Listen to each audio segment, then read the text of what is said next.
Bom dia, boa tarde, boa noite, bem-vindos a mais um Acervo Fantástico. Chegamos ao nosso episódio número 23, continuando nossa temporada de terror espacial, com um filme que hoje em dia eu acho que é um pouco esquecido, assim, mas é de um grande diretor de gênero, né, o Tobe Hooper, que criou o Massacre da Serra Elétrica e eventualmente dirigiu o Poltergeist depois. É um filme chamado Força Sinistra, Life Force, de 85, uma coprodução Estados Unidos-Inglaterra, de uma produtora de filmes de baixo orçamento chamada Cannon Films, que é lendária, assim, né, de fazer uns filmes assim super estrambóticos de ação, de ficção científica e inclusive de terror também. E esse aqui é um que tem um pouco de cada uma dessas três vertentes, né? Só que antes de a gente começar a falar do filme, deixa eu pedir para os meus co-hosts aqui se apresentarem para vocês. Grande Diego Nunes, de volta ao programa. Tô de volta. Feliz da vida, mas continuo ranzinza. Que mentira. E o grande Igor de Campos. Olá, bom dia, boa tarde, boa noite a todos e todas que estão nos escutando. Sempre um prazer estar aqui, cavaleiros, conversando com vocês sobre mais um filme estrambólico. Pois é, isso aí.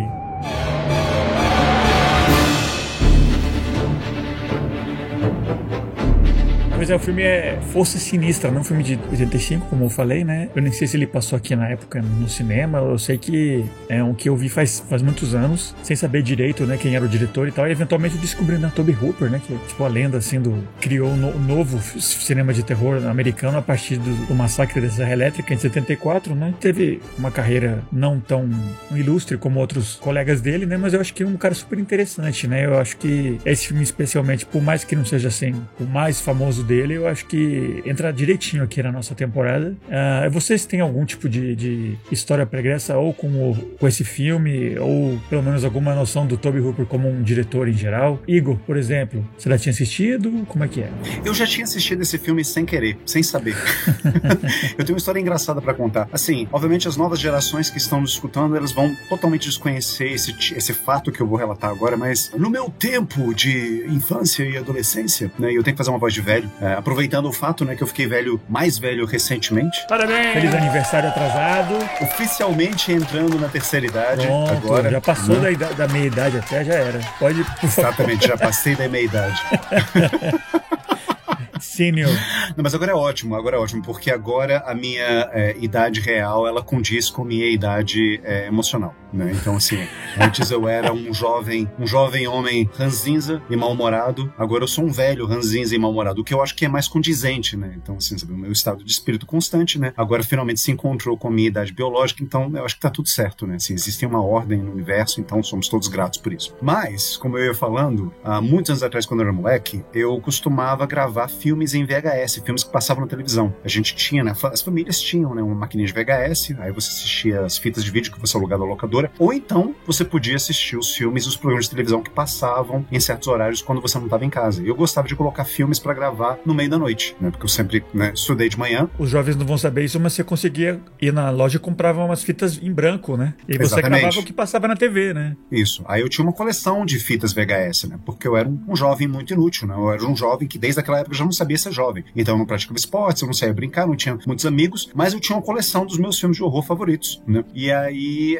filmes de horror e filmes em geral. E aí, o que aconteceu foi que eu coloquei um filme pra gravar, que eu não lembro qual, que ele ia passar altas horas da manhã, numa sessão que se chamava Corujão, na Globo, né? Que eram filmes que passavam de madrugada. Mas, às vezes eu errava a hora certa, ou então tinha alguma mudança da programação, alguma coisa assim, e eu gravava um pedaço do filme que passava antes do Corujão. E foi o que aconteceu com Força Sinistra. Eu gravei, eu acho que os últimos 2/3 desse filme, ou alguma coisa assim. Porque eu queria gravar um outro filme, e eu acabei gravando um pedaço dele. E no dia seguinte, né, depois que eu voltei da escola, eu fui assistir o filme que eu tinha posto pra gravar, e tinha esse pedaço desse filme, que tinha uma cena de destruição pós-apocalíptica com zumbis em Londres, que era uma coisa horrorosa, com luzes e explosões. E eu era pequeno, eu achei aquilo uma coisa horrorosa. Eu tinha muito medo de zumbi. Até hoje eu tenho medo de zumbi. Se eu vejo um zumbi na rua, eu saio correndo, assim, eu não fico pra falar com eles.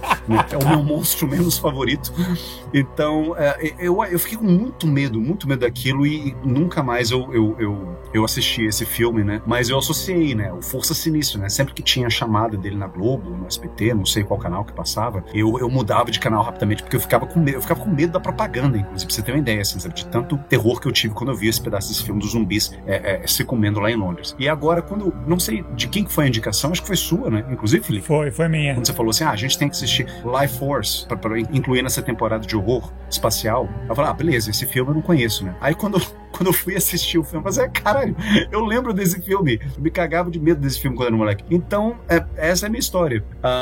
Eu tenho que dizer que eu me diverti muito assistindo esse filme. Ele é uma grande produção da Canon. Eu já conhecia o Tobe Hooper, né? Gosto muito dele. É um cineasta que, infelizmente, ele tem uma filmografia muito irregular, mas os filmes dele eu acho excelentes. Eu acho que ele dirigiu um dos filmes mais importantes, independentemente do gênero, né? Mas assim, um dos filmes mais importantes dos anos 70, né? Que é O Massacre da Serra Elétrica. Eu defendo esse filme com unhas e dentes. Eu acho que é um dos grandes filmes dos anos 70. E até hoje eu acho ele excelente, assim. Ele é a produção dele. Eu poderia, eu sozinho, gravar um podcast só sobre o Massacre da Serra Elétrica. Eu amo esse filme. E ele também dirigiu o Poltergeist, né? Que é um outro filme excelente. Aliás, há controvérsias, né? Porque hoje em dia, né, se diz que o Poltergeist ele é mais um filho do Spielberg do que do Tobe Hooper. Né? Que o Spielberg é o produtor executivo e ele parece que ele controlou tanto a produção e, de fato, assim, sabe, assistindo outros filmes do Tobe Hooper, quando você vê o Poltergeist, ele é o ponto fora da curva. Ele é o filme do Tobe Hooper que menos se parece com o filme do Tobe Hooper. Eles parecem muito mais realmente como um filme do Spielberg. Mas, enfim, desculpa, eu tô digressionando aqui.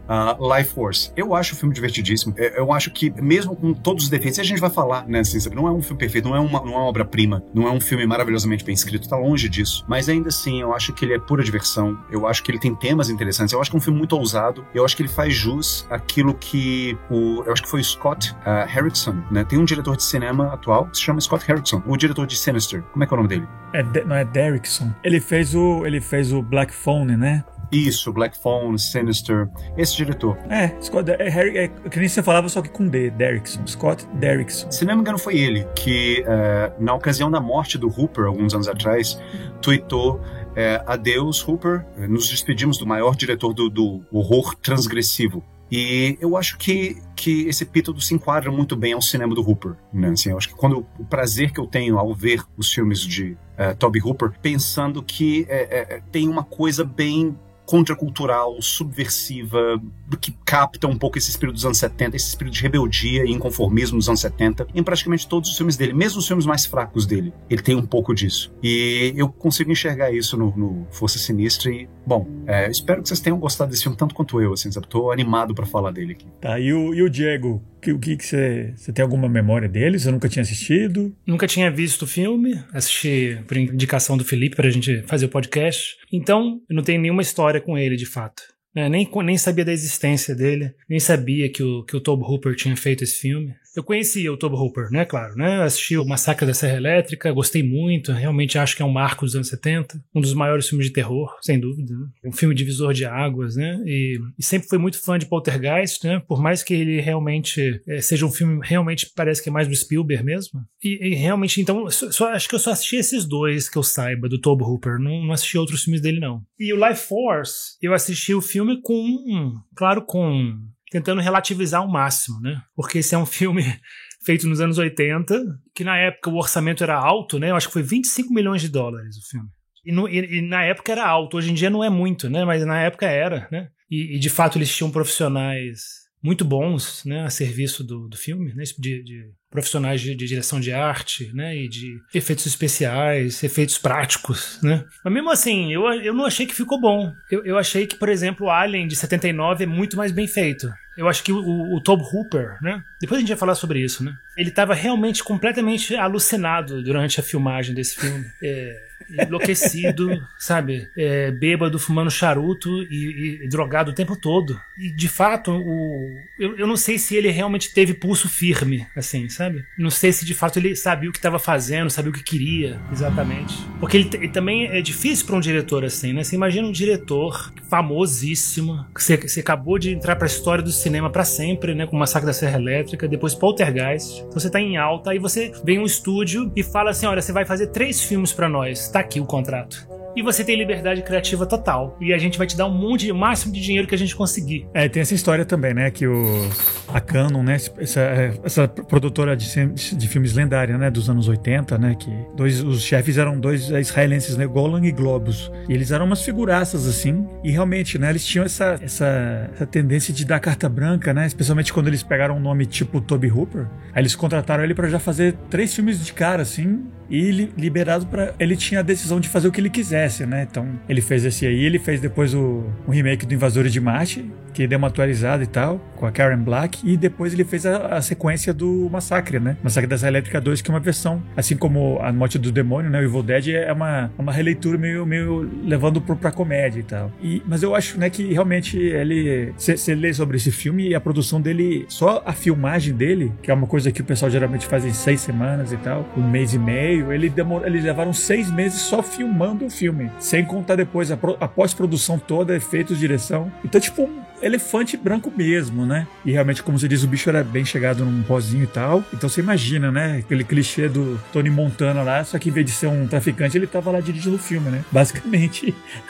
você sente um pouco isso, né, Diego? Eu achei, assim, o filme tem vários pontos positivos. Assim, a minha impressão sobre o filme, quando eu assisti pela primeira vez, eu gostei de várias coisas, né? Eu não achei um filme completamente ruim, não. Eu concordo com o Igor, né? É um filme que não dá muita bola pra fórmulas e pra clichês do gênero, assim, sabe? Ele realmente chuta o pau da barraca e vamos fazer um filme que não vai seguir regra. Não, eu vou fazer da minha cabeça, não me importo se vai ser doidão ou se vai ser loucão ou não. Eu quero fazer esse filme e ponto final, e acabou. Então ele tem um fio narrativo que dá pra você, não é completamente enlouquecido, né? Não é uma loucura, mas ele é um filme ambicioso, né? É excessivo, assim, né? Você diria. Excessivo, e tem vários gêneros dentro dele. E o filme, ele começa de um jeito e depois se transforma, e depois muda de novo, depois muda de novo.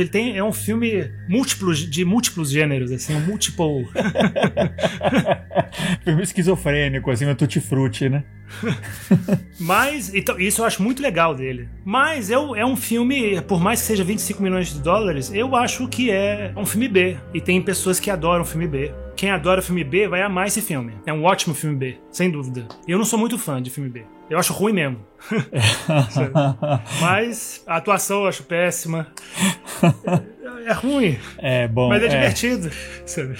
Vai lá, Igão. Você sabe que o filme originalmente ele ia se chamar Space Vampires, né? Vampiros do Espaço. Mas o Hooper ele foi contra, né, a utilização desse título, né? Que inclusive é o título do romance que inspira o filme. É um romance do Colin Wilson, um escritor inglês, que eu tentei ler, inclusive, e eu achei ilegível. Aquele livro.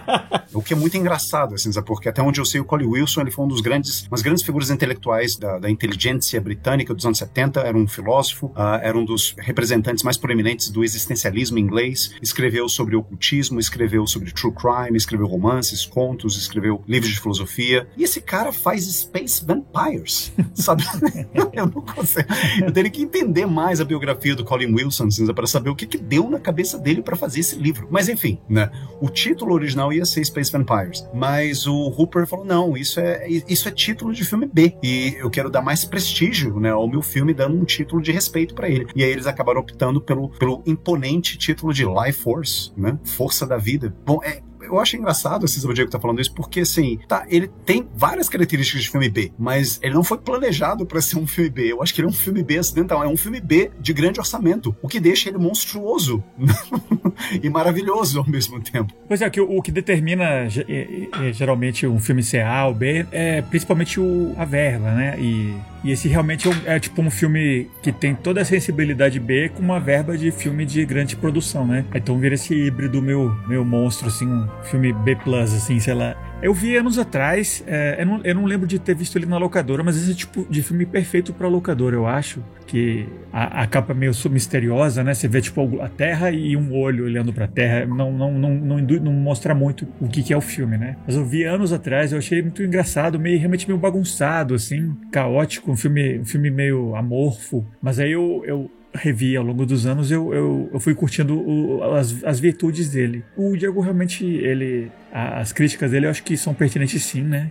Acho que é um filme que não tem pretensão de ser uma produção como o Poltergeist foi antes, né? É um filme B mesmo, com o que tem de bom e ruim, né? Tem essa produção mais bagunçada e tal, você vê um pouco as falhas, só que tem também esse lado que o Igor menciona de poder ser mais transgressor, de poder empurrar um pouco as barreiras, né, do que é permitido ou não, né? Um filme que a gente não mencionou, mas tem tipo muita nudez, assim, muita violência e tal, um tipo de coisa que se fosse uma produção americana pura, com um grande estúdio, não teria acontecido, né? Então esse tipo de vantagens que você tem trabalhando um pouco mais underground, que foi o que ele fez com essa produtora internacional, filmando tudo na Inglaterra e tal, com um elenco inglês, francês e tal.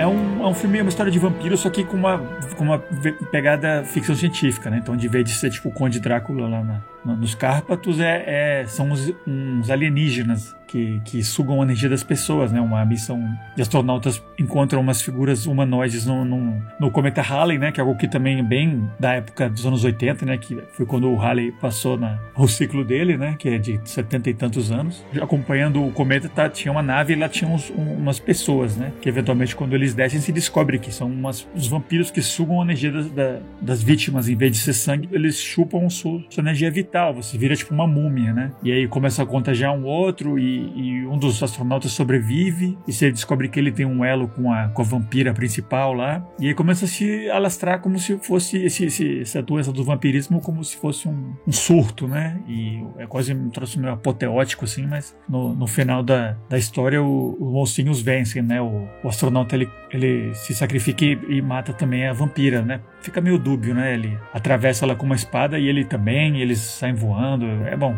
Como o Diego mencionou, é um filme é bem excessivo e bem... Você sente que ele tá um pouco fora de controle, assim, né? Mas é isso, né? Um detalhe importante, né? Que eu tava mencionando, né? Que é um filme meio transgressor em alguns elementos, né? É super gore, no sentido... Não, na verdade não é gore, é violento, mas usa muito efeito com bonecos e tal, com marionetes, que eu acho legal, mas realmente não é realista, né? Quando o vampiro suga a energia da pessoa, a pessoa vira tipo um boneco, né? Que se move e tal, mas é claramente um puppet lá, né? Mas eu acho muito legal esses elementos práticos filmados mesmo, né? E tem também a nudez, né, que a vampira ela se move pelo mundo completamente nua, né, e eventualmente ela conta pro astronauta, né, que eles não têm aquela forma, mas quando os astronautas estavam chegando perto deles, que eu achei interessante esse elemento, né, que a gente pode até começar a falar a partir daí. Quando os astronautas estavam entrando na nave e os vampiros estavam lá nas cápsulas deles, eles tinham uma forma monstruosa, né, só que eles detectaram os pensamentos dos astronautas, viram que eles eram humanos e eles foram lá e se reconstruíram numa forma que tentasse eles, né? Então eles viraram umas pessoas super belas, né? São 2 homens e uma mulher, assim, claramente humanos e tal, super bonitos e tal, e foi a partir da leitura mental que eles fizeram dos astronautas, né? Ela comenta pro principal, né? Pro astronauta, né? Que eu captei o mais feminino que tinha na sua imaginação e eu virei isso. Então esse elemento de sedução do vampiro tá aí, começa a partir daí, né? O que você acha dessa jogada essa atualização do mito do vampiro meio sci-fi? Você que leu o livro, inclusive, Igor, o que você tem a falar sobre isso? Não, eu não posso falar pelo livro, porque eu não consegui terminar de ler o livro. Aliás, eu acho...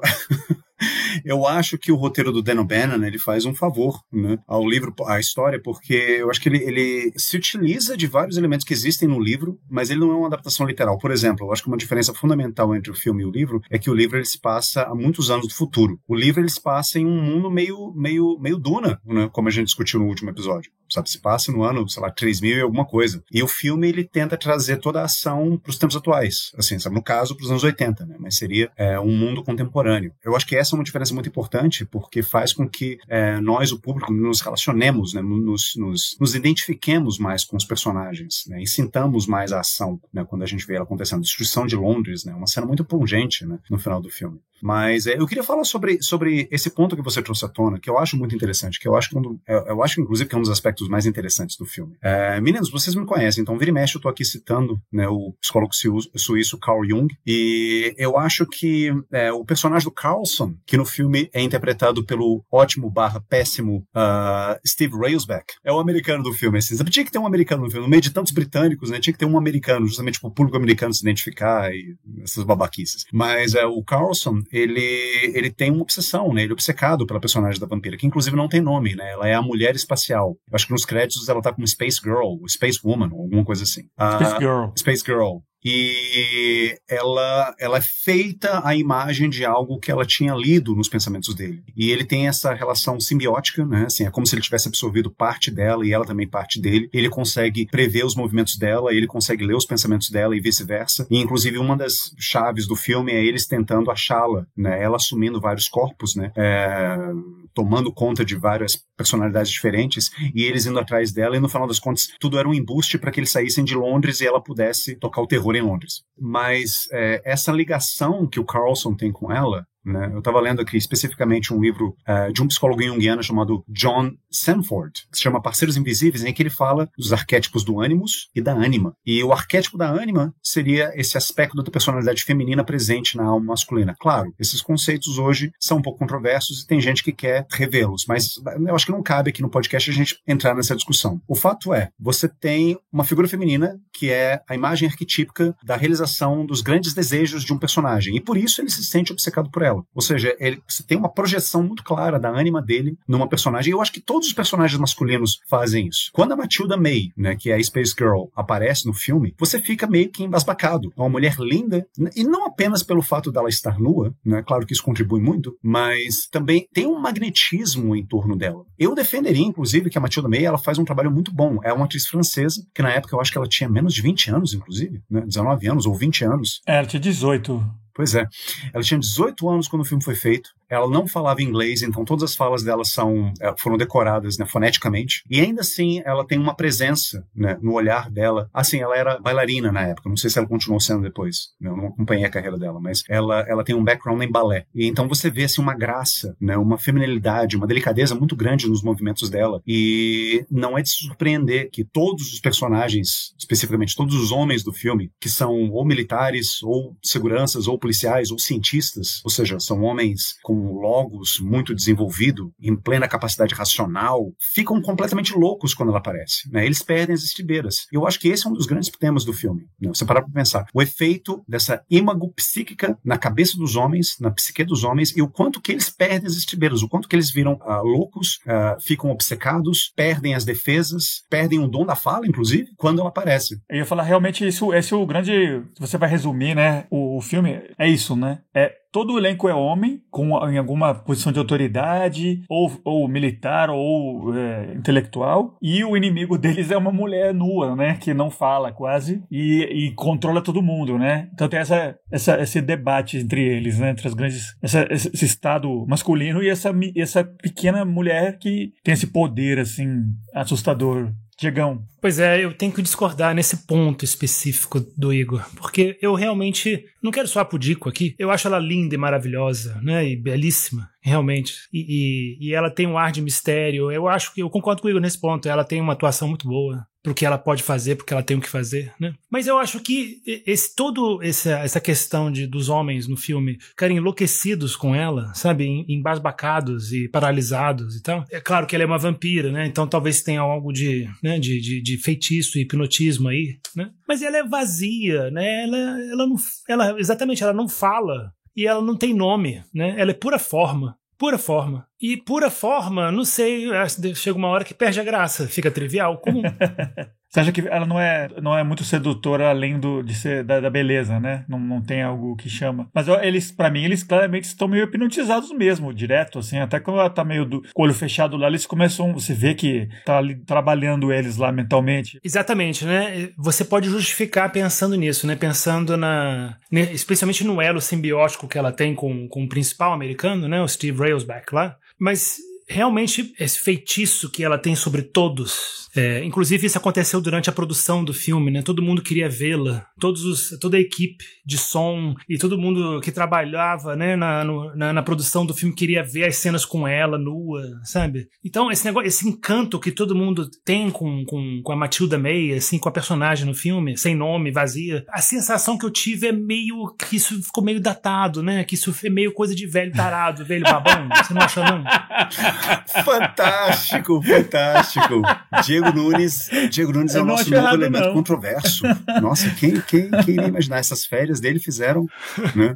Eu concordo, assim, com o Diego. Diego, quando você fala de forma, assim, eu acho que você está certo. Eu acho que é também uma questão de se pensar, né? Mas agora eu posso estar extrapolando o que o filme esteja realmente querendo dizer pra gente, assim, sabe? Mas, bom, enfim. Como essa personagem da Space Girl parece que ela encarna algum tipo de figura arquetípica, então ela é uma forma. Porque é assim que o arquétipo ele se manifesta. Você não tem acesso direto ao arquétipo, mas você consegue sondá-lo através de certas manifestações dele. E as manifestações dele são essas. Ele aparece como imagens. Então você tem imagens arquetípicas. Agora, você não tem exatamente, assim, uma personalidade arquetípica. Então, assim, eu acho que se ela começasse a falar e articular ideias e discutir, eu acho que aí a magia cairia. Eu acho que, enquanto ela é uma imagem, apenas uma imagem, ela se refere a algum tipo de conteúdo interno, inconsciente, às vezes, na cabeça desses homens. É assim que eu me interpretei, porque é assim que ela se relaciona com o astronauta. Ela leu alguma coisa que estava dentro dele e ela assumiu a imagem dessa mulher. E eu imagino que ela faz isso com todos os personagens masculinos que cruzam o caminho dela ao longo do filme. Ela parece que tem essa capacidade de ler alguma coisa dentro da mente das pessoas, especificamente dos homens, e ela assume uma forma tal que o homem ele perde as defesas em frente dela. Mas justamente assim, é uma imagem arquetípica, é a encarnação de um numen, talvez, né? De uma divindade, alguma coisa assim. E é difícil você falar com divindade. Diego, né, tem essa ressalva um pouco com o diretor e tal, a produção bagunçada e tal, mas só pra lembrar, né, que esse filme é adaptado pelo Dan O'Bannon, né, que também adaptou Alien, quer dizer, escreveu, né. Então, talvez você diga, esse filme é muito trash, não sei o quê, só pra mostrar a mulher pelada e tal, mas eu acho que, se você pensar na história que tá sendo contada, né, até esquece um pouco do filme, né, nesse sentido, né, dessa entidade que sugou uma ideia dos astronautas que estavam chegando lá na nave, do que é uma mulher, do que é uma coisa que tenta eles, né? E aí se transforma nisso e fica esse impasse. Nem nesse nível você acha que é interessante? Realmente só pra mostrar uma mulher pelada e pronto, né? Mas pensa dentro da história, né? Não, eu acho que não. Assim, a minha interpretação desse elemento no filme, que eu consigo tirar e que eu acho legal, né? Eu achei legal ter pensado isso assistindo o filme. Ela é uma mulher linda, maravilhosa, que encanta e seduz a todos, e ela, ao mesmo tempo, é um monstro parasita, né? Ela suga a energia vital, né? O nome do filme é Energia Vital, né? Life Force, né? Então ela suga a energia vital e ela transforma todos em outros parasitas e outros vampiros, né? Eu acho que isso é uma transmutação, eu acho que isso é um personagem que incorpora muito esse medo, especialmente do homem, né? Porque esse é um filme bem masculino, né? Porque, exatamente, você falou, né? Um elenco todo masculino, só, exceto algumas astronautas que não tem nenhuma fala e ela, né? E escrito por homens, e dirigido pelo homem, né? Por todo mundo. Então é um filme que eu acho que tá projetado nessa personagem dela, né? Da Space Woman, Space Girl. O medo que o homem tem de ficar completamente, de perder o controle da situação, de ficar completamente amarrado a uma mulher que ele endeusa, que é deusa, que é espetacular para ele, e ele não consegue ter mais autonomia. É como se essa atração mas até quase biológica, até vai além da racionalidade dele, né? Ele não consegue se controlar, né? Eu acho que isso pode ser localizado muito na história, por exemplo. Por isso que eu acho que esse filme, ele tem muito mérito, sim. Mas ele é uma peça de museu. Ele é um filme, é um documento histórico. Sabe? Não, mas todo filme é um documento histórico. Não, mas então, é um documento histórico, mas ele não é nem pra ser jogado no lixo, esquecido, ele nem vai ser atemporal pra sempre, né? Ele é um filme localizado naquela época. E eu acho que esse medo do homem, sabe? É um medo que tá muito localizado nesse momento histórico em que o homem tá perdendo a sua posição de poder e ele tá começando a se sentir que ele não tem mais aquela posição super privilegiada e de poder estabelecido, que o pressuposto é que ele vai ser sempre o chefe da família, o pai, e o que manda no casamento, e o chefe. Especialmente nos anos 50, 60, e nos anos 60 isso começou a se cair e a se perder, e o movimento feminista começou a levantar, a ganhar força, né? E nos anos 80 eu acho que é um certo começo assim, dessa perda da posição de supremacia do homem. Então, eu acho que isso traduz bem esse medo que o homem tem de estar numa relação em que ele é mandado, em que ele é controlado, em que ele é sugado, sabe? Que ele não tem autonomia, que a mulher é que manda, no fundo, tudo. Que ele perde completamente o controle da situação, o poder, né? De mandar e dizer como é que tem que ser, como é que faz, sabe? É porque no filme, na história, ela é tipo, meio que irresistível, né? Ela é irresistível, né? Em todos os sentidos, né? Então vocês me desculpem a minha falta de articulação, foi mal, mas... Não, é que a vampira passou ali na sua casa e deixou você meio... Eu acho que você está sob o domínio de alguma mulher na sua vida, Diego, porque você está claramente perdendo o controle, né? Tá virando uma múmia aqui a nossos olhos, assim.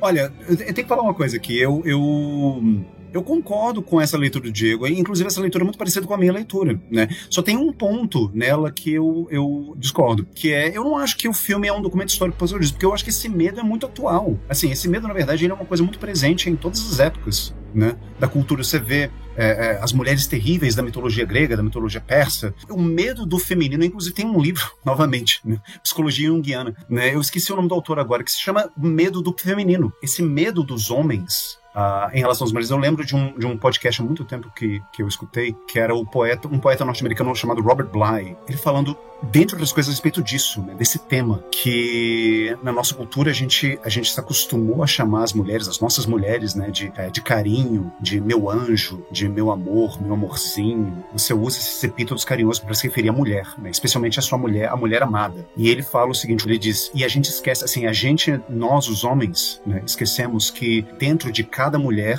sim, existe esse anjo de ternura, existe essa representação do aspecto mais gentil e amoroso da natureza, do universo, mas também existe a deusa Kali, que arranca a cabeça dos homens e come os seus corpos. Então, assim, a gente esquece que dentro de cada mulher, dentro de cada meu anjo, meu amor, meu carinho, sabe, amor da minha vida, meu amorzinho, dentro de cada pessoa para quem a gente usa esse epíteto, existe também uma deusa destruidora, devastadora, canibal, que quer ver a nossa caveira, não quer saber de mais nada. Então, o medo do feminino é uma coisa, eu acho que é uma coisa universal, uma coisa que você encontra em várias culturas, né? O Robert Bly, inclusive, ele cita a deusa Kali, que é uma deusa da mitologia hindu, né, que está no panteão de deuses hindus, e a gente vê exemplos, né, de deusas, figuras femininas terríveis também, em várias mitologias, tanto a grega.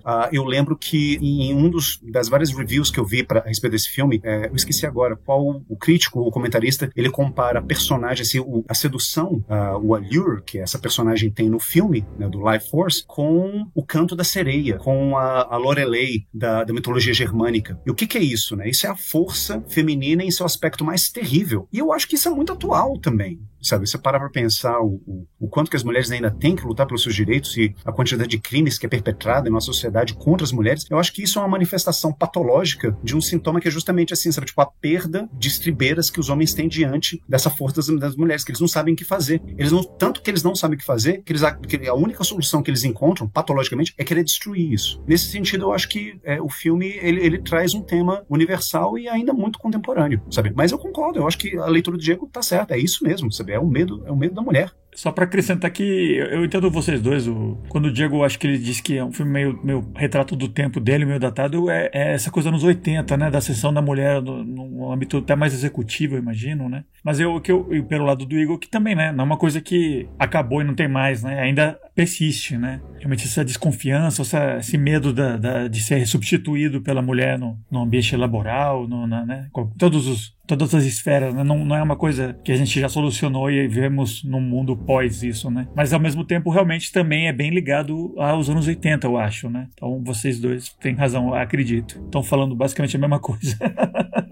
Eu concordo com o Igor tem um ponto de razão, é eterno isso, né? O medo do feminino realmente histórico, né? É desde a mitologia, né? Desde a pré-história. Mas eu acho que, por exemplo, se você pensar dos anos 40, 50 para cá, hoje em dia, é claro que ainda existe muito forte, claro que é presente ainda isso, né? Mas eu acho que nunca na história o papel, entre aspas, né, preponderante e de superioridade e de patriarca do homem, nunca foi tão questionado isso e tá cada vez mais caindo por terra. E eu acho que isso nunca aconteceu antes. A gente vive uma transição porque claro que não é todo mundo, né? Ainda tem muita gente machista, ainda tem muita gente contra isso, né? Mas o caminho que se segue, que a história está seguindo, é em direção à queda, né? Da preponderância de um gênero sobre outro. E se você pensar em filmes dos anos 50, no próximo filme que a gente vai falar, por exemplo, né? O papel do homem era muito mais sólido, né? Estabelecido, né? Muito menos questionado do que hoje, por exemplo. Isso que eu quero dizer. E o anos 80 é meio divisório nesse ponto. Ainda tinha muita coisa dos anos 50, mas também muita coisa moderna também entrando. Bem conturbado nesse sentido. Eu queria também, acho que tem a ver também um assunto assim, dessa figura focal da vampira, né, da moça espacial. Esse é um filme que eu acho que lida muito com essa coisa de esse reflexo, essa relação que tem entre, tipo, desejo, atração sexual, desejo, com morte e destruição, né? Acho que, além desse elemento dos gêneros, né? A posição da mulher e do homem e tal, um outro grande tema que tá na história, no roteiro do Dan O'Bannon e no filme é isso, né? tem sempre uma associação direta de morte e desejo, né? Porque ela se move pelo mundo com aquela coisa meio nua e tal, ou os outros vampiros homens também, e é sempre tipo que um prelúdio para uma morte, né? Uma doença, uma degradação física, e acho que esse tipo de coisa que é um tema que você vê nos outros filmes do Hooper, né? O Massacre da Serra Elétrica, mas parece que ele ficou assim bem mais óbvio nesse, né? Não tem mais uma insinuação de sexo, nudez, não. A mulher é pelada mesmo. E também não tem uma morte assim, talvez o cara morreu, não, o bicho explode, né? Vira poeira, né? Então, desejo total e morte total ao mesmo tempo, né? Eu senti isso mais, talvez até com esse excesso anos 80, esse possível consumo de drogas por trás, assim, deixando todo mundo cafeinado 100%, eu acho que deixa isso bem forte, assim, mais com o holofote batendo em cima desse assunto pra mim, quando eu vi o filme. Eu acho legal isso dos anos 80, eu acho isso bem anos 80. Porque, se você lembrar, especialmente pensando em música, filme, cinema, né? No mundo da arte, assim, né? E também no mundo da bolsa de valores, né? E esse mundo todo de ficar rico e fazer sucesso, especialmente quando é de uma hora para outra, né? Quando acontece rápido, né? O que acontece nos anos 80, quando você ficava rico e fazia sucesso e era reconhecido, né? O que você fazia? Você fazia um monte de sexo com milhares de mulheres e tomava muitas drogas e bebia todo dia e ia pra loucura e essa acabação total, né? Era o que se fazia. Excesso, as pessoas tinham uma ânsia de viver o excesso naquela época, né? Agora eu posso tudo, né? É a era do consumo absoluto, anos 80, né? O consumismo no auge nos Estados Unidos, né? Então eu vou me acabar e vou comprar tudo que eu quiser e gastar tudo que eu quiser e comprar um monte de droga e cheirar todo dia, sabe? e transar com 1.000 mulheres por ano, sei lá, mais até, sabe? E isso aí o que é, né? É pura morte, né? Pura autodestruição. E aí a galera deu um freio, assim, nos anos 90. Nos anos 90, né, foi a década da depressão total, né? Todo mundo morrendo de AIDS e overdose do excesso dos anos 80, né? Total. Começou nos 80 e eventualmente foi nos anos 90, né? Que com a ascensão do Reagan, né? Teve esse otimismo novo que era bem capitalista e bem consumista mesmo, né? E realmente, né? Aí nasce o Gordon Gekko, né? Do Wall Street, né? Que movido pela ganância, né? E tudo é só pra ganhar e aumentar. Então, eu acho que isso tá no filme, né? De certa maneira, né? Esse excesso, né? Tudo é em 1000%. Sabe o que eu acho muito, assim, o que diz muito sobre esse filme, né? Eu tava assistindo esse documentário, esse making off, né, do filme. É um making off longo, assim, mais de 1 hora, eu acho, né? Meio chato, realmente, porque é um monte de cabeças falando, um monte de velhinho, né? É que, só pro ouvinte falar, né, se você for no YouTube, né, a gente achou que descobriu lá um documentário desse que vinha com um DVD na época, né? E se você procura Life Force lá, Making Off, é tipo 1 hora do pessoal, de algumas pessoas que trabalham no filme falando sobre ele, né? Então não é muito interessante e tal, mas tem algumas informações da produção que talvez se interessem, né? Eu acho que uma coisa que diz muito sobre o filme, e isso aparece no documentário, é que esse filme ele foi muito apreciado pelo público japonês. Eu acho que é um filme que poderia ter sido feito no Japão, porque o Japão também ama o excesso, também ama a mistura de gêneros, também ama não ficar preso por fórmulas de um gênero só. E o japonês também ama tramas apocalípticas e destruição do mundo. Os japoneses também amam nudez gratuita. E também amam nudez gratuita, sem dúvida nenhuma, sabe? Ele não tem culpa nenhuma de nudez, né? Mulher pelada pra eles, sabe? Isso aí não... Sabe? Eles vão pro onsen, né? Pra águas termais, sabe? Todo mundo pelado. Então a nudez é muito menos tabu no Japão, sem dúvida, né? Não tem culpa, né? Não tem elemento de culpa que nós temos, cristãos. Acho que se fosse uma produção japonesa, acho que no final o vampiro seria gigantesco, né? Ele estaria, tipo, pisando a cidade, né? Talvez. Na versão japonesa gigante, do filme, né? Então, ia revelar aquele corpo de morcego espacial dela, né? Que um dos outros, que além dela, como a vampira principal, tem outros 2 homens que são mais apagados na trama e tal. Inclusive, um deles eu descobri vendo esse documentário é o irmão do Mick Jagger, né? É um dos 2 vampiros masculinos, né? Esse monstro ficou bem feito, eu gostei do boneco. Tem uma hora que o cara consegue espetar ele com uma espada, né? O Firth. E aí ele se revela como ele é realmente, né? Tipo um morcegão espacial, né? Aí seria aquilo, só que gigante, né? Eu gostei desse bonecão, ficou bem feito. Eu achei que os efeitos em geral são bem da época, mas se você compara, né, se esse filme fosse ser refeito hoje em dia, ia ser tudo computação gráfica, que é a opção mais barata e tal, e seria muito menos charmoso, né? Porque tem umas horas do filme, por exemplo, que eles encontram lá o moço, um guarda que foi sugado, uma mulher no parque que foi sugada. É tipo um boneco, né? Não é uma pessoa realista, né? Só que tem toda uma técnica que eu acho tão legal por trás, pra quando essa múmia volta à vida, né? E começa a se mexer e tal. Você vê que é uma marionete, né? Mas eu acho tão legal esse lado meio artesanal desses efeitos mais práticos, que pra mim a verossimilhança com a realidade não interessa muito uma hora, né? O Igor é uma prova cabal de que o efeito fez muito efeito, né? O efeito especial dos zumbis foi produzido na época, né? Jovens e crianças assistindo morreu de medo. Deu certo. Morreu de medo, mas eu tinha uma dúvida que ficou pendente desde que o Diego mencionou que viu gravado da TV, que a alienígena não devia aparecer em nenhum momento na versão que passou na TV, na Globo, pô, na SBT. Eles cortavam ao redor ou mostravam? Como é que era isso? Não, mas aí que tá, esse filme ele passou, o filme que eu ia gravar originalmente, né, como eu havia contado pra vocês, ele passou no Corujão. Corujão, se eu não me engano, era... madrugada, né? Madrugada. E esse era o filme que passou antes do Corujão. Esse filme ele deve ter começado a ser transmitido pela rede de televisão por volta de, não sei, meia-noite. Então, eu acho que aí já era permitido. Nudez gratuito. Tá legal. Entendi. Ele não era tipo tela quente, ou não era longe de ser sessão da tarde, ou qualquer coisa assim. Né? Pra quem não sabe, tela quente eram os filmes que passavam à noite, sessão da tarde eram os filmes que passavam no meio da tarde, né, na Rede Globo. Super Cine é a versão mais classuda, né? Super Cine era a versão mais classuda. Então esse filme era um filme que passava altas horas da noite. Assim, agora eu não sei se de repente ele foi reeditado para ele passar um pouco mais cedo, alguma coisa assim.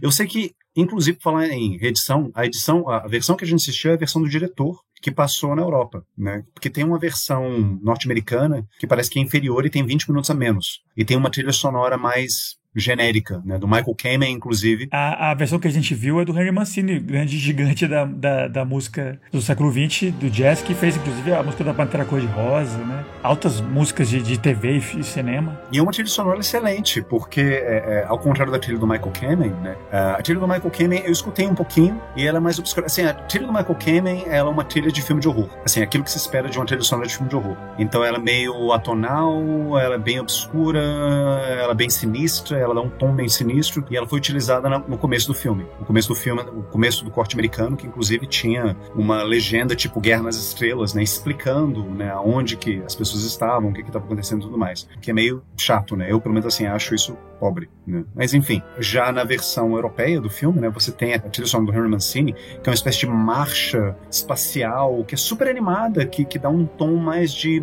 aventura intergaláctica, sabe? Que é uma coisa bem over the top, né? Exagerada, que eu acho que é mais condizente com o espírito do filme, né? Porque o filme, a gente não falou exatamente, né? Mas o filme, ele começa como meio parecido com um Alien, com uma expedição no espaço, que encontra uma nave no cometa Halley, né? Uma nave fálica, né? Gigante, né? Com milhas e milhas de distância, parecendo um pinto. E aí depois eles voltam ao planeta Terra, e aí vira um filme de infecção, de zumbi. E tem um elemento meio... detetivesco. Um elemento meio body snatchers também. Ela começa a fugir manipulando as pessoas, né? O nosso grande Patrick Stewart tá no filme, né? E ela possui o Patrick Stewart. Muito bom, adoro ele. Adorei essa cena, eu ri muito. Ele gritando. O primeiro beijo dele, inclusive, né? Naquele programa de televisão Graham Norton, ele fala qual foi o seu primeiro beijo no cinema, e ele fala, meu primeiro beijo foi com o Steve Railsback, né? My Force. Uma cena em que ele tá possuído pela menina, e aí o Steve Railsback, assim, personagem dele, né, o Carlson, ele vê o Patrick Stewart, mas ele vê a menina por trás do Patrick Stewart, aí ele sente aquela atração louca, né, porque ele tem essa atração louca pela Space Girl, aí ele vai dar um beijo e mostra ele beijando o Patrick Stewart.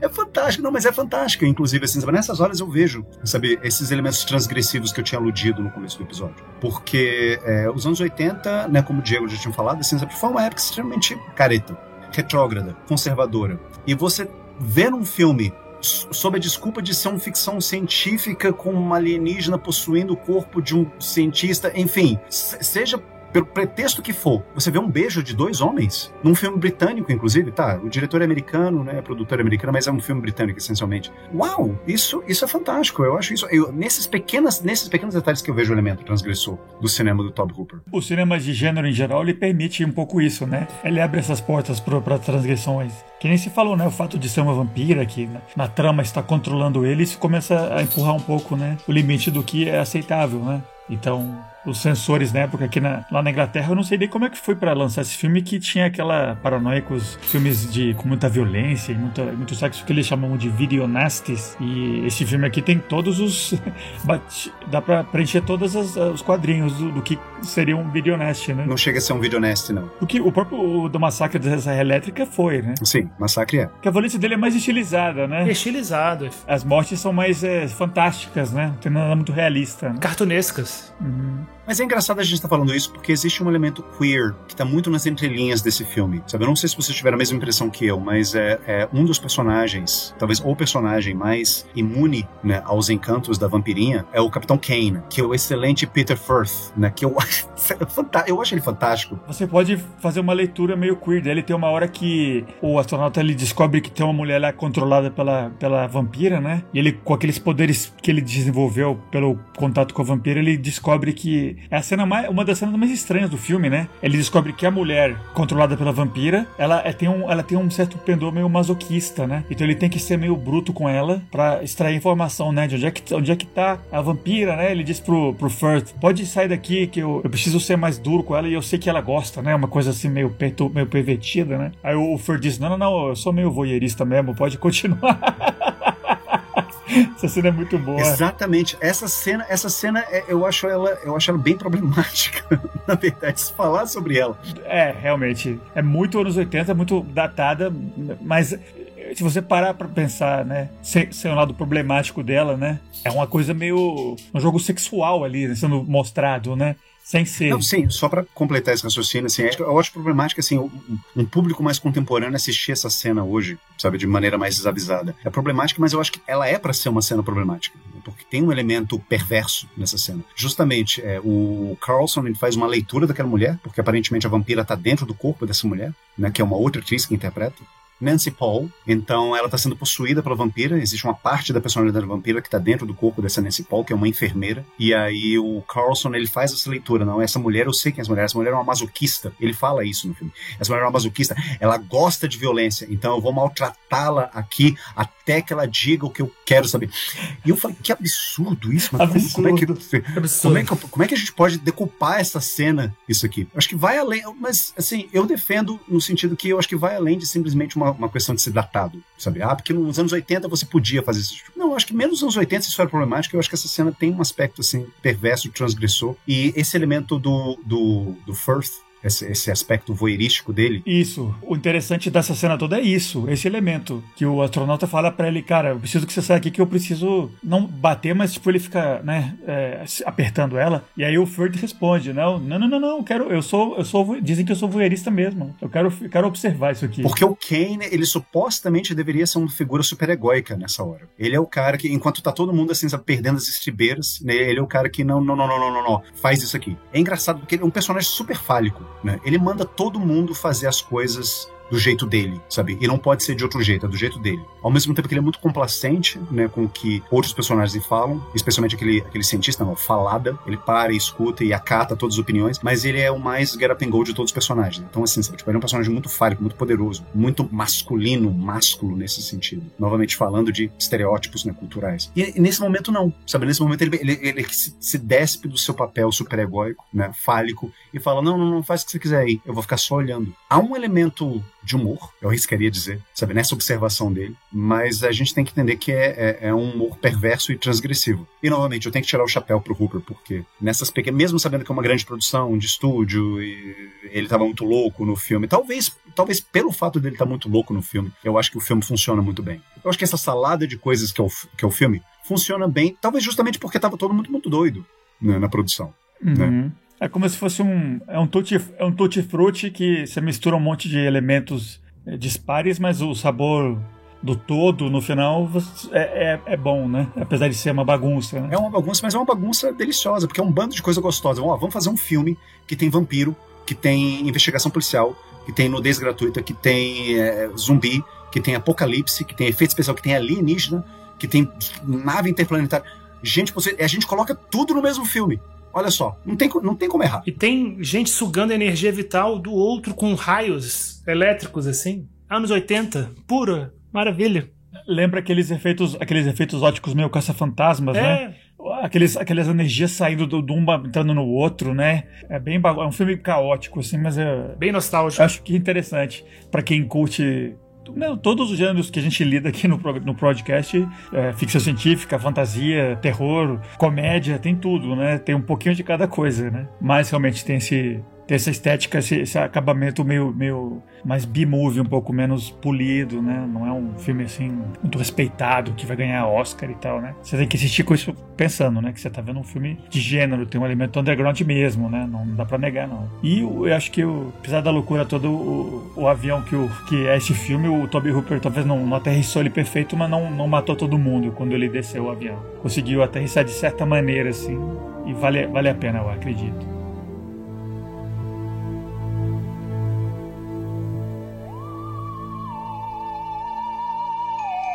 Esse foi então o nosso episódio sobre o Força Sinistra, grande filme do Tobe Hooper, grande entre aspas, né? Grande pra quem curte os gêneros terror, fantasia, ficção científica. E é um filme grande da Canon também, né? Não chega a ser o Poltergeist, mas é um filme que a gente curtiu.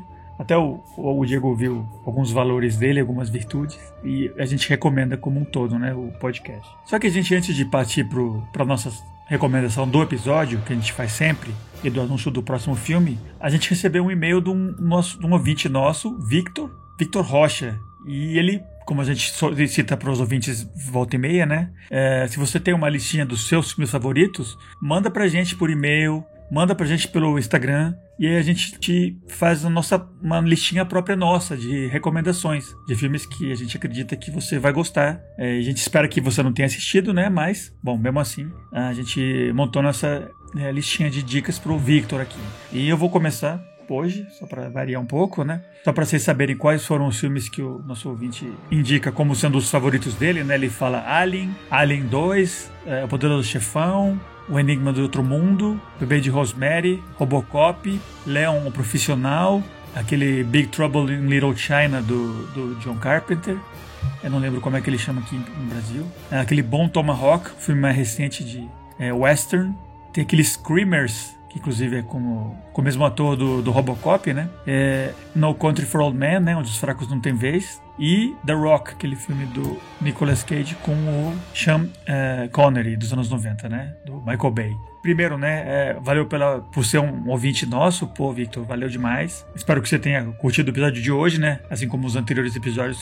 Eu conversei com ele falou que ele estava vindo na ordem todos os episódios, né? Então, valeu por ouvir. Espero que você tenha curtido o que você tem ouvido até agora. E os filmes que eu vou te recomendar, que eu vi que você curte o John Carpenter, né? Que tem o The Thing, tem o Big Trouble in Little China. Então um filme que é meio esquecido do Carpenter é um chamado Trilogia do Terror, que em inglês chama Body Bags, que é um filme meio antologia que ele fez nos anos 90, 93, que inclusive, por coincidência, foi co-dirigido pelo Tobe Hooper, que dirigiu o filme de hoje. E é um filme que é meio Tales from the Crypt, né? Tem uma pessoa que apresenta cada segmento da trilogia e é o próprio John Carpenter, como se fosse um cara que trabalha numa morgue, assim. É um filme bem legal, são 3 curtas juntos e não é muito conhecido entre a filmografia do John Carpenter. Se você tiver como correr atrás, né? Trilogia do Terror, eu recomendo muito. É um dos últimos filmes que eu não tinha assistido dele, que eu assisti, eu achei bem divertido, assim, com essa pegada Tales from the Crypt, né? Meio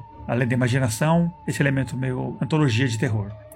Falando do Dan O'Bannon, que por coincidência, além de ser o co-roteirista do filme de hoje, o Life Force, ele também escreveu o Alien, que você tem na sua lista, e o Screamers também, que é uma adaptação do Philip K. Dick, se eu não estiver errado, né? como você curte, né, vários filmes dele, tem um de 81 que ele escreveu, chamado A Cidade dos Mortos-Vivos, um filme americano, chamado Dead and Buried, dirigido pelo Gary Sherman, que é um filme muito legal. Tem um elemento é uma história de zumbis, mas tem uma pegada diferente, de gente que morre e volta à vida, numa cidadezinha pequena dos Estados Unidos. Eu achei muito legal, um filme não é muito lembrado hoje em dia, e chama A Cidade dos Mortos-Vivos, de 81. Não quero nem falar muito para não estragar, recomendo que você procure ele, né? Filme de 81. E o meu último filme para te recomendar, ver que você curte o Kurt Russell, né? Tem vários filmes dele na sua lista, tem o The Thing, do Carpenter, Big Trouble in Little China, e mais recente, inclusive, o Bone Tomahawk, que ele é o protagonista também, esse western super violento.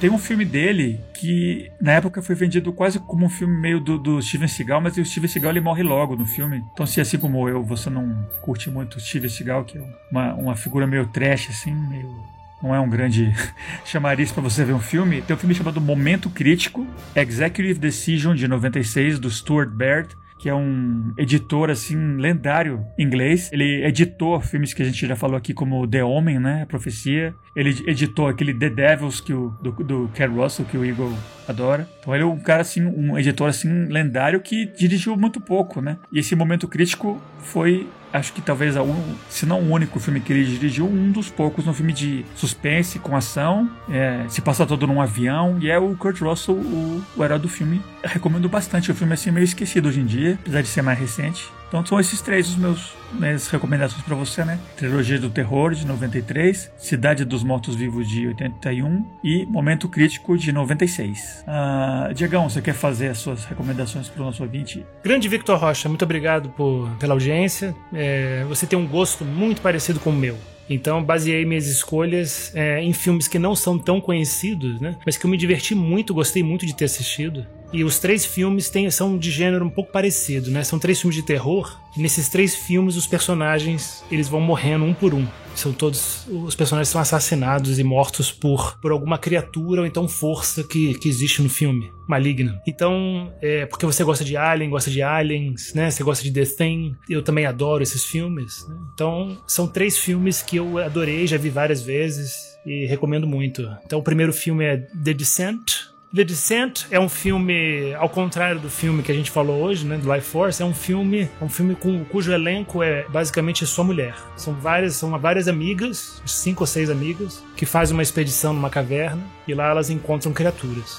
Excelente filme, super bem feito, um dos grandes filmes de terror. Abismo do Medo aqui no Brasil. Abismo do Medo. Imperdível, assim, impossível, muito difícil não gostar desse filme. Do Neil Marshall, é um filmaço. Esse aí é um filmão, esse aí eu garanto, né? Os outros 2 que eu vou recomendar, nem tanto, né? Tem um filme que eu adorei que se chama The Ruins, As Ruínas. Com a Jenna Malone, né? Jenna Malone, adolescentes americanos vão conhecer as pirâmides no México, acho que são pirâmides maias, né? Ou acho que é maia. E lá tem uma força lá maligna, né? Tem uma força sinistra. A pirâmide ela tem umas plantas lá que são carnívoras, que são assassinas. Me diverti muito, inclusive eu li o livro e adorei o livro, amei. Se você gosta de literatura de terror, o livro é muito divertido, muito legal. The Ruins, né? Recomendo muito também o livro. E filmão de jacaré, melhor filme de jacaré que eu já vi, assassino grandão, gigante, é Rogue, filme australiano, com a Radha Mitchell e um ator americano chamado Matthew Vaughn. Adorei, me surpreendi muito. Recomendação tudo do Igor. Igor me recomenda esses filmes, adoro quando ele me recomenda esses filmes assim, menos conhecidos. Rogue aqui no Brasil chama Morte Súbita. Morte Súbita. O que é um absurdo, porque o Van Damme tem um filme chamado Morte Súbita, e aí confunde todo mundo. Pois é. Esse filme do jacaré é maravilhoso. Esse é um dos melhores filmes de animal. Esse é com a Radha Mitchell, né? Eu vi esse filme. É isso aí, essa é minha lista. Muito bom, cara. E agora sim, Igor, o que você recomenda pro nosso ouvinte? Eu fico até sem graça de falar depois dessas excelentes indicações, tanto do Felipe quanto do Diego, né? Eu acho que o Victor já tá com um prato cheio aí, né, de filmes pra ele poder assistir, se é que ele já não viu esses filmes. Bom, antes de tudo, Victor, obrigado pela audiência, obrigado pela paciência também, obrigado por acompanhar o nosso podcast. Os filmes que eu pensei pra você, pensei em alguns clássicos. Já que você gosta de John Carpenter e Kurt Russell, né, tem 3 filmes do Kurt Russell aqui na sua lista. Bom, se é que você ainda não viu, assista Fuga de Nova York, filme de 1971, com o Kurt Russell, dirigido pelo John Carpenter. Esse é um clássico absoluto do cinema de ação, tem um dos personagens mais fodásticos da história do cinema, Snake Plissken, né? Adoro esse personagem. E assim, se você gosta do Kurt Russell, gosta de cinema de ação dos anos 80 e gosta de John Carpenter, você tem 3 coisas fantásticas no auge nesse filme. Outro filme pra indicar pra você é o Invasores de Corpos. Eu confesso que eu não lembro muito bem do original. Quer dizer, tem o original, tem um outro remake de 78 e tem o do Abel Ferrara. O que eu tô recomendando pra você é o dos anos 90. 93. Essa é a segunda adaptação. A primeira dos anos 50, a segunda de 78, exatamente, a terceira de 93. Essa é a terceira adaptação. Já tem outra, né? E depois teve uma outra até com a Nicole Kidman, depois ainda. É um filme muitas vezes adaptado. Essa última adaptação eu vi só uns pedaços, eu confesso que eu não gostei. Enfim, estou recomendando a do Abel Ferrara porque eu sou sucker pelo Abel Ferrara. Eu acho que qualquer coisa que ele faz, mesmo quando é ruim, é bom. E esse filme é bom. Então, não tem. Esse Boris Nates do Abel Ferrara é uma das... Assim, que, pelo menos pra mim, quando eu ia na locadora, sempre chamava a minha atenção a caixa dele, Sim. né? Que é o pôster que o cara tá abrindo, assim, tá tipo queimado na minha cabeça. A cara da Meg Tilly. Não é aquela outra atriz que faz a menina? A Gabriela Anwar. Como chama ela? Gabriela Anwar, acho que é. É uma das duas. E é a versão, ela tipo saindo do casulo, assim. Nossa, tá queimado na minha cabeça a caixa do VHS desse filme. Eu lembro do pôster. O pôster, a caixa do VHS, né? Eu lembro do pôster também desse filme.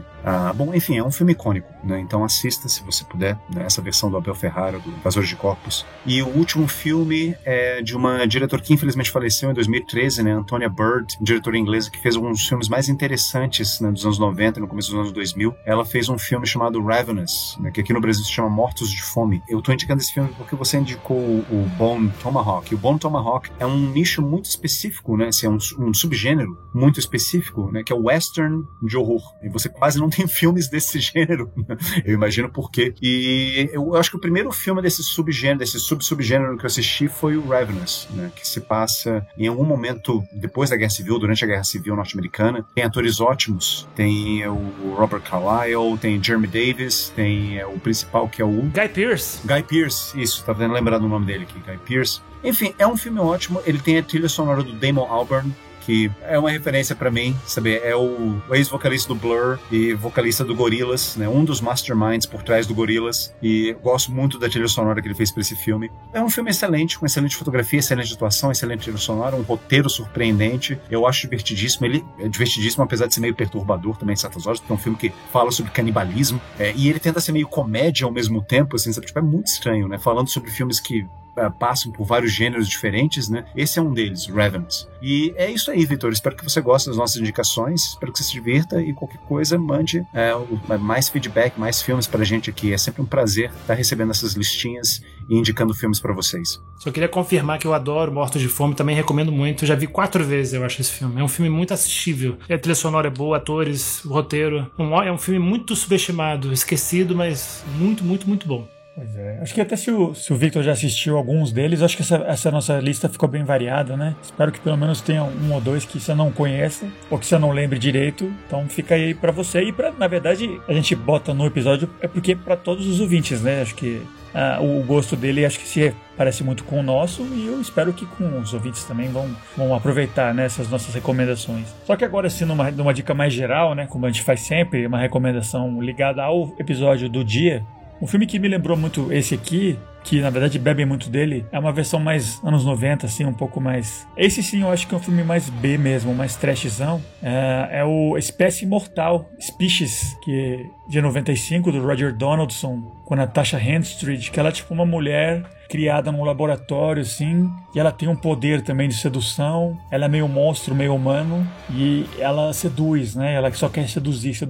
É uma releitura dessa figura meio... que a gente vê nesse filme do Tobe Hooper, né, dessa vampira, essa monstra, né, que você não consegue aguentar ela destrói você usando a atração dela física, usando uma certa hipnose meio sexual, assim. E o Species, né, que eu vi antes, né, muitos anos depois, quando eu vi o Força Sinistra, que eu me toquei que, na verdade, o Species estava bebendo dele, né. Mas eu acho que é legal, o filme, o elenco é bacana, tem o Forrest Whitaker, Michael Madsen. Ia falar, tem o Michael Madsen, né? Como um dos principais que tá caçando ela, Forrest Whitaker. Ben Kingsley. Um elenco, assim, de filme A, mas é um filme B, quase C, assim. E tem designs da alienígena lá, da Seal, a do Giger, né? Ele tem um elemento meio alien também nela, né? Mas é um pouco mais óbvio e menos... Eu acho menos interessante que o Life Force. Por mais que eu acho que deve ter sido o filme mais fácil de fazer, não é tão interessante que nem o Life Force. Eu acho um filme mais comercial mesmo, né? Diegão, qual é a dica que você tem para os ouvintes curtiram ou não curtiram, que assistiram o Life Force, pelo menos? Por exemplo, eu que não sou muito fã de filme B, eu pensei num filme A com um tema parecido, né? Eu acho que eu pensei num filme excelente, maravilhoso, sobre uma relação amorosa entre uma vampira e um mortal, né? E também um filme com um tema bem controverso, polêmico, né? Porque é um filme que... sobre uma relação de sedução e de amor e de atração por uma vampira, né? E assim como Life Force, mas a vampira é uma criança, né? Tem 11, 12 anos. O filme se chama...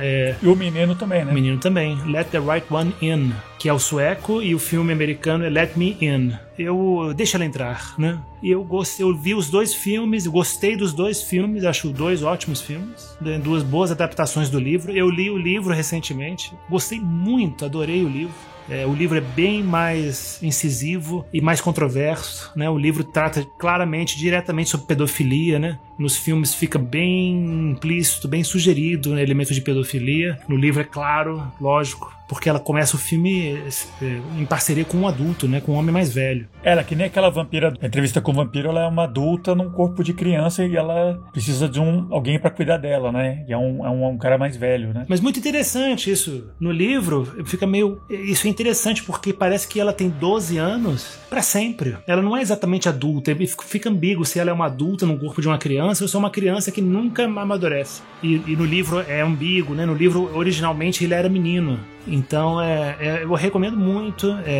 Assim, eu acho que é uma outra visão, uma outra abordagem dessa relação de sedução, de fascínio que a figura feminina vampírica, né, sobrenatural tem sobre os homens. Uhum. Igão, é a sua dica? Bom, antes de tudo, tem que falar que eu adoro esse filme. Adoro os dois filmes que o Diego mencionou. Eles têm o mesmo título aqui no Brasil, que é Deixa Ela Entrar. Eu acho que um deles é Deixa-me Entrar e o outro é Deixa Ela Entrar. Mas eu posso estar errado. Enfim, também sou fã do livro, Diegão. Eu li esse livro há muito tempo e é um livro interessantíssimo, também bastante controverso, né? Esse tema, né? A sexualidade infantil é um tema altamente controverso. Você vê isso, né, de uma forma não explícita, né? Assim, mas obviamente representado num filme, ainda que um filme de fantasia, né? Porque ele trata de vampiros e tudo mais. Tem vários elementos, é um dos vários elementos perturbadores desse filme. São filmes muito bons. Muito, muito bons. O primeiro sueco, o segundo norte-americano. E eu acho que a minha recomendação ela vai nessa linha um pouco desse tema que a gente falou, do Life Force, né? Pegando esse medo do feminino, né? Essa coisa que os homens têm, né? De perder as estribeiras quando vê uma mulher nua na frente deles. E eu gostaria de aproveitar e na indicação desse filme, fazer propaganda no nosso antigo podcast, que é o Sala de Projeção, porque a gente já tinha falado desse filme no Sala de Projeção. E eu lembro que foi uma conversa muito boa, né? Eu gostaria de saber dos nossos atuais ouvintes, né? Se eles já ouviram, né, a gente falar sobre Under the Skin, Debaixo da Pele, filme do agora recém-ganhador do Oscar, Jonathan Glazer, né, que ganhou pelo filme Zona de Interesse. Zona de Interesse, exatamente, que ganhou agora recentemente, né? Melhor filme em língua estrangeira. Jonathan Glazer é um diretor britânico muito interessante. Ele fez esse Under the Skin, que é uma adaptação de um romance que trata também de uma alienígena, né, interpretada pela Scarlett Johansson, extremamente sedutora, que sai num percurso pelo interior da Escócia, seduzindo homens para a própria morte. E ela também parece que suga a energia deles, deixa só uma pele onde era uma pessoa. E é um filme, assim, é basicamente o mesmo tema do Life Force, só que o Life Force é um filme... Eu não vou ficar fazendo essa distinção entre B e A, porque, como o Felipe já tinha falado, assim, isso não é muito claro, né? Assim, o Life Force, ele tem características de filme B, mas é um filme A ao mesmo tempo, assim, porque ele é uma grande produção. Então, ele é um filme B, ele é um filme A, enfim. Mas, uma outra distinção que eu acho interessante, que é filmes highbrow e filmes lowbrow. Ou seja, filmes mais intelectuais, mais artísticos, né? O filme cult, né? O filme de arte, e filmes mais de entretenimento. Eu acho que o Life Force é um excelente filme de entretenimento, e o Under the Skin já é um filme mais de arte, mais erudito, assim, sabe? Para um público que aprecia cinema europeu, que gosta de um tipo de cinema um pouco mais delicado, mais sofisticado. Recomendo muito esse filme e recomendo que vocês assistam esse filme e depois escutem, né, nossa conversa no site de projeção sobre o Under the Skin. Muito bom. Eu vou até colocar o link na descrição do episódio, né? Pra quem quiser ouvir o nosso antigo episódio do Under the Skin, vai tá o linkzinho aí pra vocês. E é isso, galera. Esse foi o nosso episódio do Life Force, Força Sinistra, do Tobe Hooper. E na semana que vem, quer dizer, daqui a 2 semanas, continuamos nossa temporada de terror espacial com um dos grandes clássicos que eu adoro. Eu não sei se o pessoal aqui já assistiu, mas é um filme assim que basicamente inaugura o gênero no cinema de terror no espaço, que é o Planeta Proibido, de 56, do Fred Wilcox, com o nosso saudoso Leslie Nielsen no papel sério, cabelo escuro ainda, mocinho, astronauta, meio Flash Gordon quase assim. É um filmaço. Esse sim é uma super produção na época e até hoje. Claramente, obviamente, deve estar super datado em muitas coisas, que a gente vai conversar no nosso episódio que vem. Mas eu acho que é um filmaço que vocês deviam tentar assistir, inclusive antes de ouvir o nosso próximo episódio. Planeta Proibido, de 56. É isso aí, pessoal. Bora dar tchau então para os ouvintes. Grande Igor. Gente, foi um prazer, mais uma vez foi um prazer conversar com vocês, espero que vocês tenham gostado da conversa e obrigado a todos que escutaram a gente pela paciência e pelo interesse. E é isso, até a próxima. Diego. Falou, pessoal, foi um prazer. Mesmo não sendo tão fã desse filme, né, sempre adoro conversar sobre cinema com meus grandes amigos, Felipe e Igor. A gente se vê na próxima. É isso aí, pessoal. A gente se vê no próximo episódio. Falou!